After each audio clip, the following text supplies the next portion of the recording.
Welcome back to the Joseph Graham Show. Today I'm super excited. I have my friend Kyle Gray from the Story Engine. Now, here's the crazy thing. I don't even remember how we connected. I know we've been connected for a while, but I don't even remember exactly what it is. But Kyle helps a ton of different people from all walks of life with their story, with other things. But Kyle, in your own words, tell people what you do and who you help. I'm such an honor to be here, Joe. And I work with some of the smartest people in the world, the visionaries, the change makers, and they have become so deeply immersed in so many ideas to teach, so many passionate things that the worked muscles of their mind that it becomes difficult to know exactly what story to tell or how to teach or why to teach. And what I do is I hold up a mirror in a lot of ways and asking questions and providing a different layer of conversation when somebody's giving a talk instead of talking about just what's going into the content, what exactly I'm going to teach, but really asking them questions about how they're teaching and why they're telling this story to find tiny opportunities to improve their message, shorten down their content, make it more powerful, more emotionally captivating, and bring out the very best in them. No, I love that. I love that. So you said that you're a mirror. So like you're reflecting off them. So let's dig into that a little bit deeper. Is it by the questions that you're doing? Is it an energy thing? How are you a mirror for them? Great question. So, I have spent a lot of time practicing certain frameworks of storytelling, certain statements that can be made while speaking or communicating that serve certain purposes. And so I can ask you questions and know what goal you have for a certain story, or if you're delivering a talk, there's certain goals that we need to achieve. And so I can start to ask you questions. For example, if we wanted to create a story to open up a talk, we'd want to Mm. know what the big problems that the audience has that we're speaking to. And we could ask a lot of great questions that I'm gonna we'll spare the audience on just nerding out on that, but we know we could get there. And this is a great emotional compass to actually start to immerse ourselves and find other stories in our life. I might ask, when did you feel like this? But what was like a specific Tuesday afternoon? What did it smell like when you walked into that room? And it would reveal a story that sometimes for some people, you might think this is not a very nice story. I don't think I would want to tell this particular story, but I'll keep going. I'll play the game. And we would ask questions, and you would say it smelled like lilacs when I walked into the room. And I would start building and crafting little details that would make up a story that would achieve the goal of what we would tell. And a lot of the people I work with, they're very high quick starts. They don't want a script. They want a feeling. They want something Mm. that they can latch onto and roll with. And so what I do is once I get enough of those pieces of information, and we can do this with an opening story or a teaching point, but I will tell them their story, applying the frameworks and giving it to them in a way that conveys it in a different meaning that they've probably not considered it before. It cuts out details that maybe they were attached onto, but really brings out the gems in it. And it brings out something that's more authentic to them, that's more truly theirs, but is simply applied using the frameworks that I'm really familiar with. And then once you have this story, we can have a whole new conversation. And I can say, see right here, I used this statement in here. You can use this statement to have this effect. And once they feel it, it's much more easy to intellectualize rather than kind of like brute forcing it out in a script or trying to do it in a blank screen. And so it's a very fun high level of play and a creative process where we're providing friction and we're challenging each other and we're finding the moments together that are the most you. That makes sense. I like it. So explain high quick start because you mentioned that. What does that mean? High quick start? Are like all people that way, or how does that apply? That's a great question. And yeah, this is even something you pointed out, something that I would point out. That was something that's a little bit of an inside knowledge or a little bit esoteric because we're experts hanging out with each other and we Mhm. make this assumption that everybody knows these kinds of things. So that's a perfect pointing out of one of the common mistakes. That is based on a Colby score. And a Colby score is a behavioral assessment that a lot of people that enjoy spending time on LinkedIn and work in large organizations seem to value a lot as far as I can tell. And it's a great Mhm. language of reflection. And I'm not super clear on what there's four numbers. And the one that I'm most clear on for myself and most of the people that I work with is this number quick start. And if you are a high number in this, it means that you like to take energy. You have a lot of upfront energy, a lot of creative energy.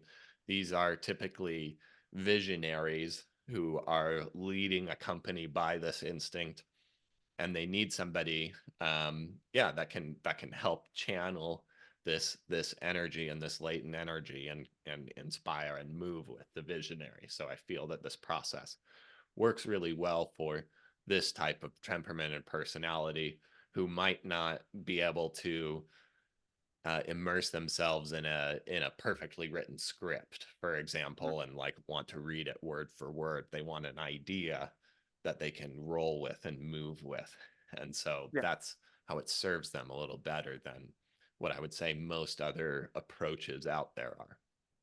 No, that makes sense because I'm a quick start. So I've done it before. If I remember right, it could be wrong on my numbers. I know it's like 5, 9. 9 is a quick start, and I think it's like 2, 3 or something. I don't remember. It's been a while since I did, but I have noticed that a lot of people that are in sales or visionaries or business owners that are really good with communication lean more, and tell me if you get this, lean more toward being a quick start or not wanting to like if you put a script in front of me, I'm just gonna make it my own. I'm not gonna read it word for word. But there are some people that work really well like doing it word for word. Is that like something you've run into as well? Which is the different personalities or Yeah, yeah, there certainly are. We could probably correlate this with different Colby scores, and it's important to cater to the temperament for people.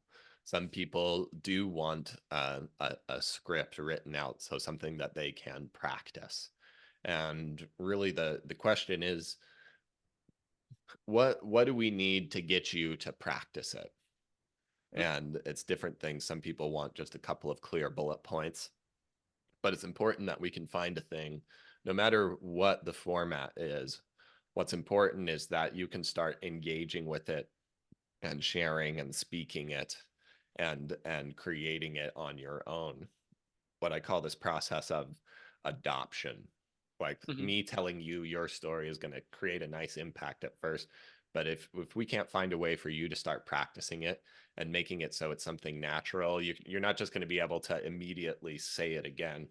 So we've got to use it and practice and get used to it so that we don't have to think about what word I'm going to say next, but we can have a good feel of here's why I'm saying this and here's where we're going next. Yeah, well, and I think a lot of times, sometimes people feel weird talking about themselves, or they think part of their story is not as impactful as in reality when you're hearing it from the outside. Like, no, dude, that's crazy impactful. So, how do you help people get past that block? Because they're like my wife told me this before. Like, I'm really good at sales. She goes, "You're good at sales. It's simple for you. It's not simple for them." And there's stuff that everyone's really good at, but we think, "Oh, it's simple. Everyone gets it." How do you get people to understand that? Absolutely. This is one side of a spectrum that's a very common spectrum. This is either uh, my stories are boring, they're not valuable, they're not important. And the other side of the spectrum is I have so many stories, I have no idea which one I Yeah. would start with. And this is, I don't know how to tell stories is what this boils down to. And so, where the conversation is and how we can start to answer that question is when we can understand why we're telling a story, then we can start to hone in on the key ingredients and start to line up the key moments in your life in a way that allows you to feel that. it's not a good story unless we convert you first. If you still feel that by the time the story is crafted, then we didn't really do that job. And so we need to bring out your values. And you bring a whole lifetime of moments, of ideas, of perspectives. It's not just your work experience, but it's everything that you bring to the table. And we want to account for that. And there are values in there. And a lot of the times we're sitting around with those thoughts exactly like what you just pointed out.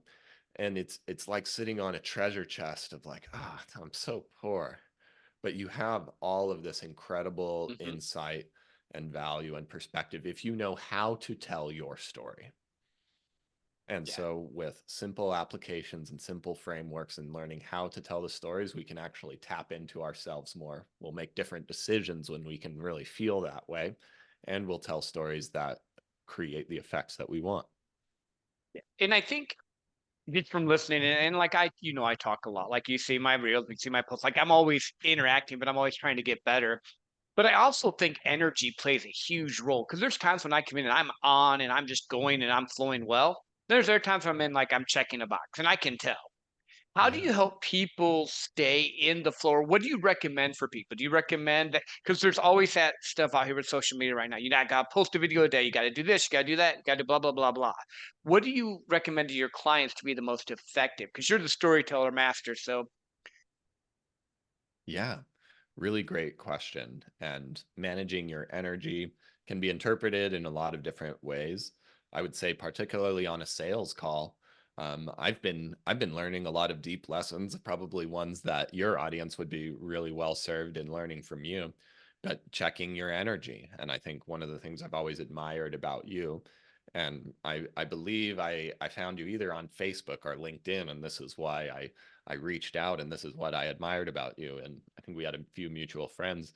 Is the level of of integrity and service that you bring into sales.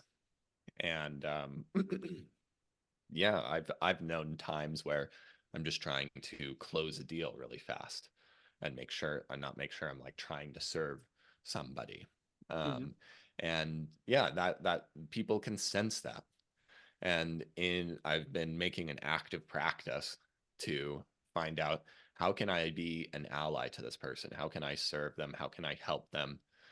They will show up or they will ask for help when they're ready. And until then, I believe in them and I want to be in their corner.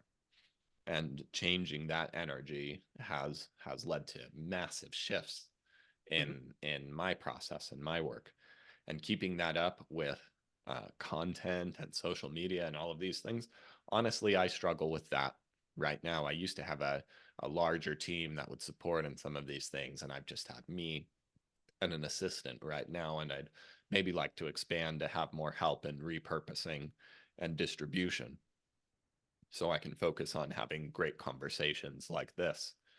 But yeah, it's a complicated thing, and where to post and where to invest most of my energy. I want to cultivate more video and higher quality video, and this is a challenge for me as well, even mhm, as the storyteller. But one of the things that I find that I do well is not even when I'm on stage speaking, but being tapped into my story and my purpose and applying a lot of these same practices that I would help somebody be persuasive from the stage to being congruent with myself and my life has allowed a certain presence that that connects with people when I'm at a live event and speaking and shaking hands and connecting with people. There's something special there developed, and that's also a result of this practice in storytelling and finding the meaning that wakes you up and wakes your audience up and tuning into what creates that.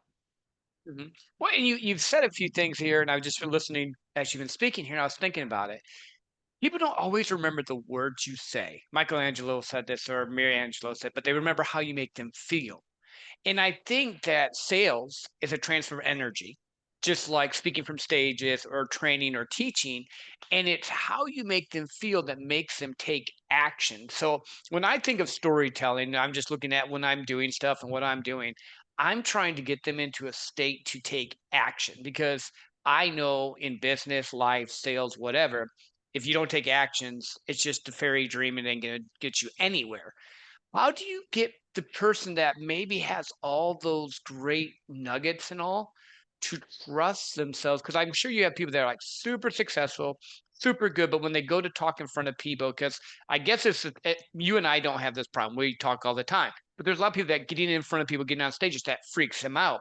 How do you Mm. get them to come out of that shell? Or there's some techniques you can give our listeners on that? Absolutely. This is a really nuanced point, and I feel that most people have a poor understanding of what you meant by take action. Hmm. And so this is applied in our teaching a lot of the times, and I think it's one of the most common mistakes that we make when speaking in webinars or on the stage or anything like this. A lot of the times we want to try and teach our audience to take action, and so that means we try and tell them how to do something. Here's how to go on the keto diet. You need to throw the crackers out of your pantry because gluten, that's bad. And it's a funny example, but that's how we teach, and Yep. Yep. we've learned it that way. We learned it for 20 something years in school, and there's a certain expectation of this, but this isn't really what they need. Is we don't They don't need to learn how to do something in order to take action. What the audience needs in this specific moment that we have, or this 45 moments that we have together, is to make a decision. And so instead of teaching them how to do something and giving them those details, we want to change their perspectives. We want to address the limiting beliefs around why this wouldn't work for them, because it's almost certain that no matter who you are as an expert listening to this podcast right now, that when you get in front of an audience of people, you are the 12th person that they've come to with this problem. And so they have a certain set of Mhm. reasons why this hasn't worked for them. And if we don't address those in this time, no amount of teaching of how we're doing anything is going to get through to them, because they're already like, well, in the keto diet thing, throwing the crackers out, well, uh, I have bad genes, or I don't have any willpower, or any of these things. And so no matter how much you talk to me about what gluten does, or how my metabolism or anything, it's going to go in one ear or out the other. And so we want to make sure that we truly, in the same way that we do as sales, understand and meet our audience where they are in what we teach, in the language that we use, and in how we calibrate the dosage of what exactly we teach about. And a lot of experts have a difficult time finding this balance on their own, which Mhm. again comes to just having somebody hold up a mirror and challenge them and find the true gems of what they're teaching. So what I'm hearing you say, and I run into this a lot when I'm talking with people, is working on their mindset, getting into their actual reasonings why they are or not doing anything toward what they say their stated goal is. Because you're right, I can teach systems and strategies all day long, but until you have it here and you're willing to put the effort and energy into it, it's not going to change anything. And I think that what you said there is great because people keep running. Oh, that's golden. People keep running to us for the answers, but they're the answer. They need to figure out what is inside of them that's holding them back, or whatever it is that's not getting them to move forward on what they need. Because you can only consume information for so long. Then that's why you heard me say take action. But I did kind of do a kind of a ethereal statement with it on purpose because yes, you have to have the action, but you have to have the mindset fixed first. Like most of my sales clients had to get over coming objections, fear of rejection, all that stuff fixed so that they'll go out and they'll talk to their people. Absolutely. And it's a common it's a very diluted word and a diluted term. And so it's common for most people to think in this way. And but being able to show up and provide the level of coaching, the level of service. If we're speaking, and most of us have been at this work long enough that we do know our audience really well, and we can take that step to meet them where they are a little bit further in their mindsets and in their language, to set them up, to teach them, to open up to new possibilities, to be ready to take action with you. Yeah. Yeah. And I think it's just that process because I think a coach is, like you said, that mirror. We're guiding them along the process, but we have to get them to the point where they're ready to take the step. Or, like, say they're Mhm. learning to swim. I can guide you as much as possible, but you still have to do the stroke. You still have to put the effort in, fail forward. And I think that's the biggest thing that I've run into with a lot of people. They have a great idea, but they're worried about what people will think. And here's the thing that I've taught a lot of people, and I want your thoughts on this. Most people don't care what you think. Most people don't care about you at all. They're so caught up in their own world, they're not thinking about you. So if you mess up, they don't even know you mess up unless you say, "Oh crap, I messed the story up." They don't know the story. They don't know the thing. So I think mindset is huge with just anyone trying to share their message, their story, whatever. Share it out. And I think the actual negative things in our head actually is what makes us human and makes us more relatable. When we mess up or say a word wrong or tell a bad joke and then laugh at ourselves, whatever that is. Has that been your experience as well with it? Like the human element there, or what are your thoughts on that? I think that's what people want more than ever, especially in this world of perfect AI prompts. It's not, we don't need somebody who's the smartest, shiniest, perfectest person. We want somebody who we know can relate to us on that same level. And also, I feel that what you're hinting at and what you're alluding to, it's vaguely referred to as imposter syndrome, Mhm. is something that occurs at every level of success that I've seen in different ways. And so that's the bad news, I guess, about it. But the good news is that the cure is always the same. That if you are feeling imposter syndrome, it means you're focusing on yourself and your own small limitations. And we all have those. And I have done my fair share of thinking about this way. And the cure is to think about who you're here to serve. And it is, if you're here listening to this, then you've come far enough along that this is your divine responsibility. It's why you are here right now. And offering this, there are people that need your help in one form or another. And you're here to serve. And if you can really feel that way and connect with that reason, which comes through stories, which comes through a lot of different ways and a lot of different practices.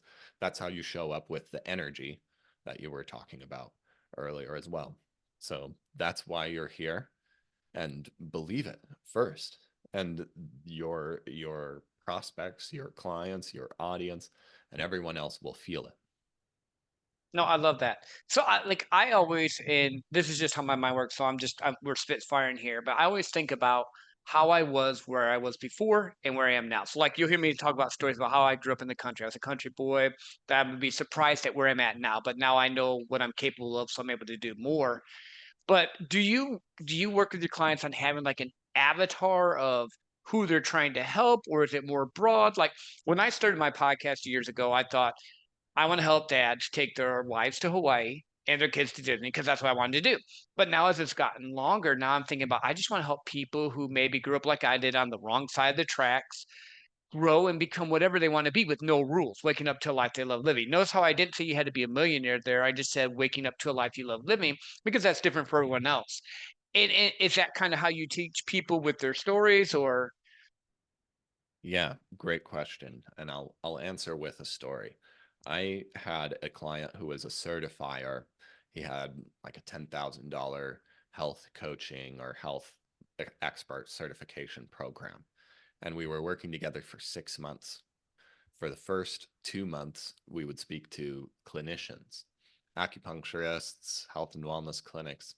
They have a certain way they talk about success. They have a certain way that they talk about success for them and their clients. The second 2 months, He was speaking to CrossFit gym owners. His program applies equally well, equally useful to them, but they talk about success in a different way. The second final 2 months, he was speaking to biohackers. Mm, They think a little bit differently and see success in different ways. We had one talk. Did we need to write a new talk for every one of these people? No. We could think about the specific language that drives them and, like with Lego pieces, apply them to the stories we were telling.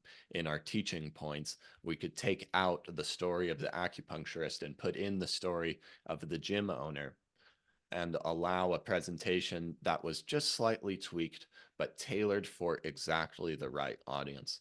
So it we can shift the avatar depending on who we are speaking to, or maybe aspirationally for who we want to speak to as well. But it's something that it's a question that's always worth asking and always being questioned.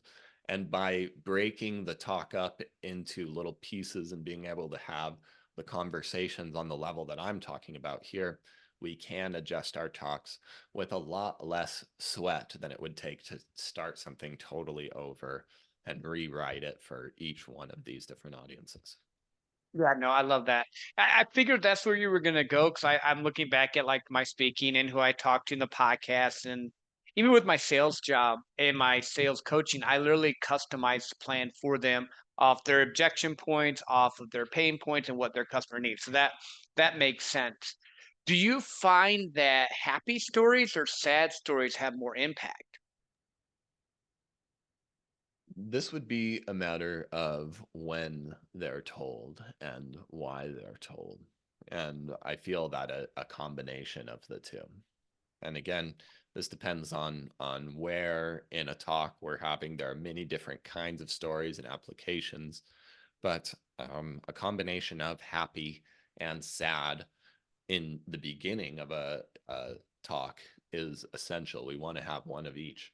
And one of the common mistakes people make that ends up having their stories go flat is they spend too much time in one or either of the other. Usually it's Mm, sad.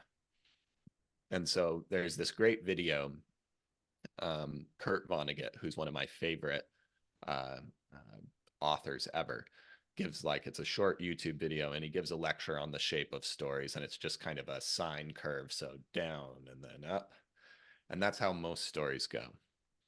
And a lot of us, when we're too close to our own stories, we go down and then there's like, I left the day and then my car had a flat tire, yeah, and yeah. then I tried to call for a tow truck, but then the tow truck crashed into my car and then my dog died. And we kind of get fatigued, but it feels important to us because it happened to us and we're kind of like working through it. But if we can find that one key moment and identify it and then move on to the happy moment, the contrast between the two. Mhm. Or another way to do this might be at the end, where you tell a story of one client who was like, maybe they weren't a client. They were like, maybe I'm going to wait 6 more months before I sign up with you, Joe. I think my sales are good enough. And they came back 6 months later and they said, I'm living in a van down by the river. I wish I would have signed up for that program. And then there was Tim. And Tim said, wow, Joe, I'm going to do this. Let's go. And now Tim's living in a boat, cruising the Mediterranean. Mhm. That's a kind of a facetious story, but hopefully you can see the more Yeah. subtle applications of how you could do something like that, particularly near the end of a talk that would allow people to present people with a choice Mhm. in a powerful way. But I think a lot of people don't realize because a lot of people say they're not into sales, they don't do it, but they want to speak from stage. You're selling yourself on stage. You're selling the story or whatever you're wanting them to do. That just perked my interest and made me laugh. But no, I like I'm listening back now and I'm thinking about like I have different stories that I know now when I'm on podcasts and talks that I bring up. Like the sad one is I remember when my parents put a can of tomato soup on the counter with water because we didn't have milk because we were that poor. But then I'll go and tell a different story. But like that's just a quick little pull them into, hey, I was at this place.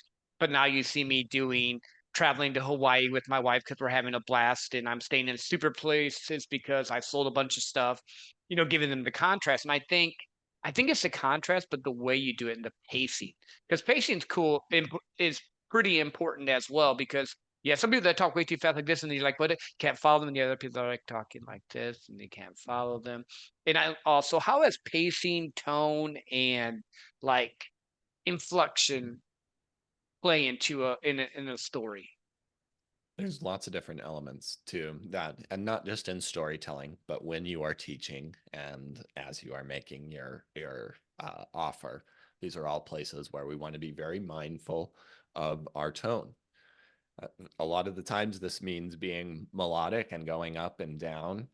Some of the ways you can make this easier for yourself and on your audience is when you're telling a story, tell it in present tense as if it's happening to you right there, and speak as if you're witnessing it.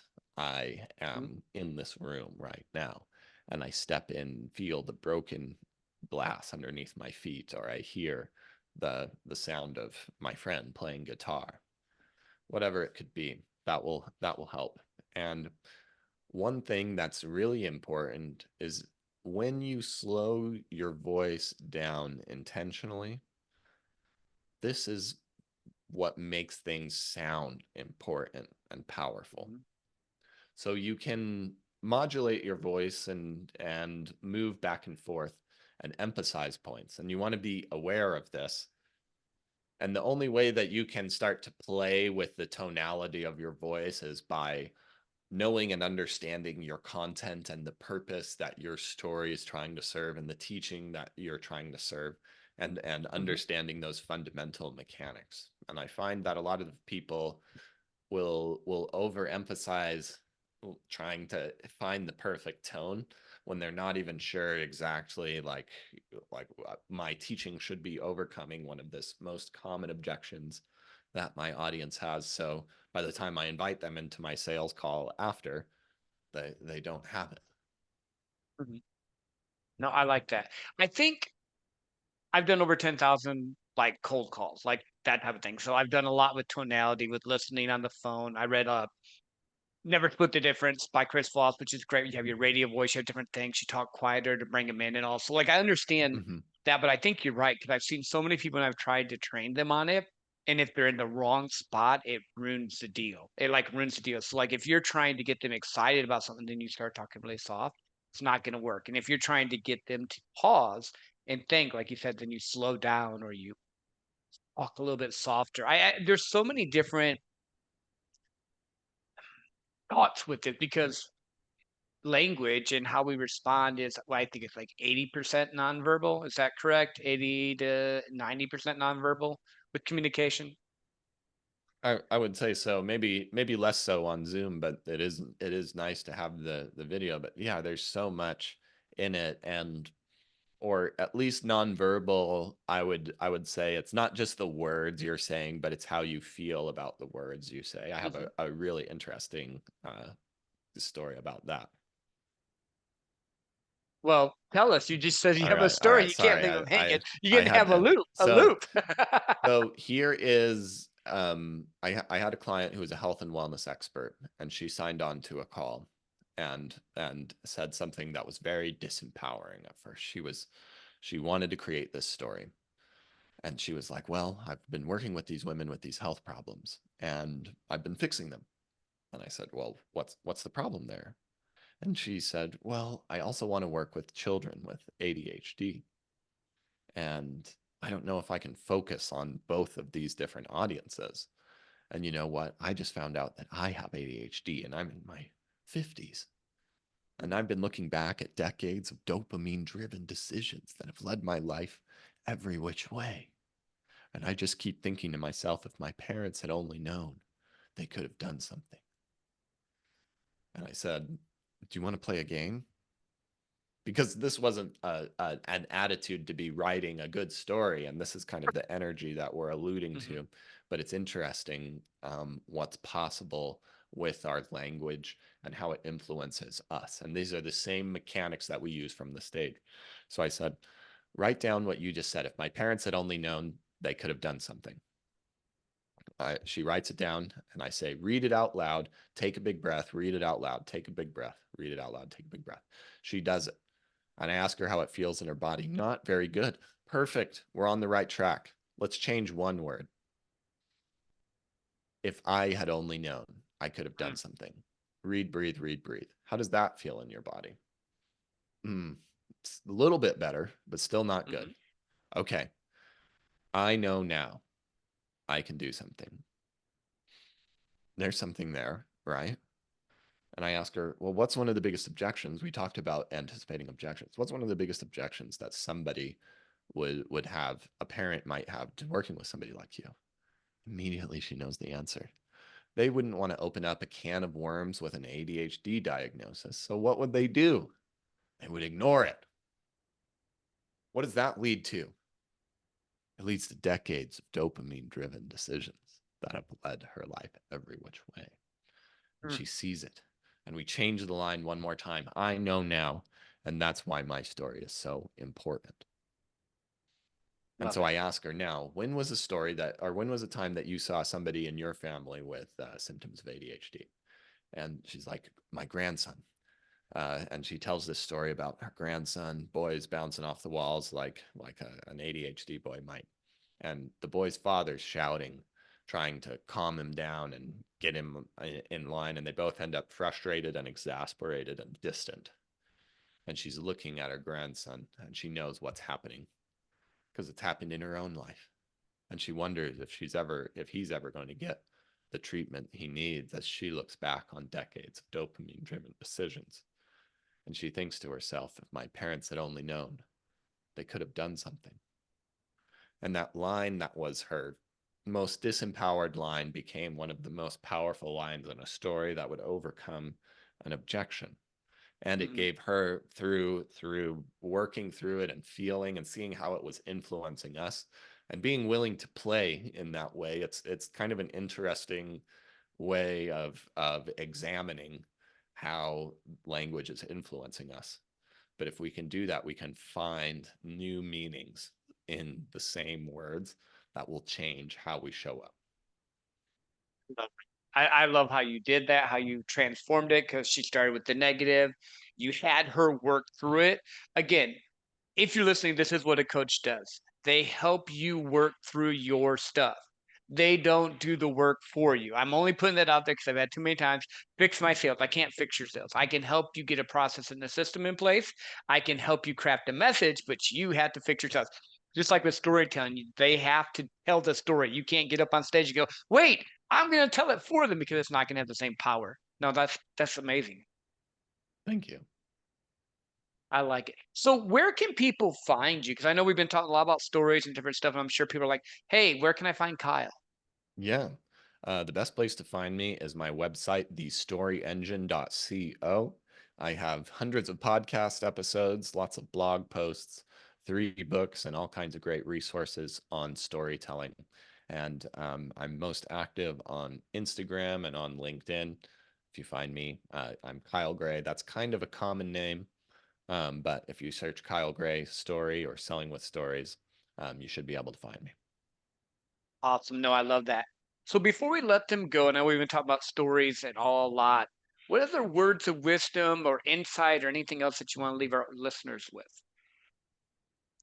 I'd like to go back to just reminding you that this really is your purpose, or to find it and to tap into the vision of why we're here. I believe right now more than ever, especially in this age of AI, and there's a lot of question marks in the world right now, that we need as many people as possible at their very best, living their very best, aligned with who they are, and making offers to help. And that means getting out of your own way and sharing your message and making your offers and taking a stand for the people that could use your help. And so I'm very grateful to have a friend like you, Joe, and I'm very grateful to be on this show. And I'm very grateful for everybody listening to continue down this journey, because you're doing really important things. Awesome. Thank you, Kyle. I appreciate you. And like you said, Take action, tell your story. And I'm going to leave you with a Doctor Who quote. We're all stories in the end. Make it a good one and live a life you love waking up to.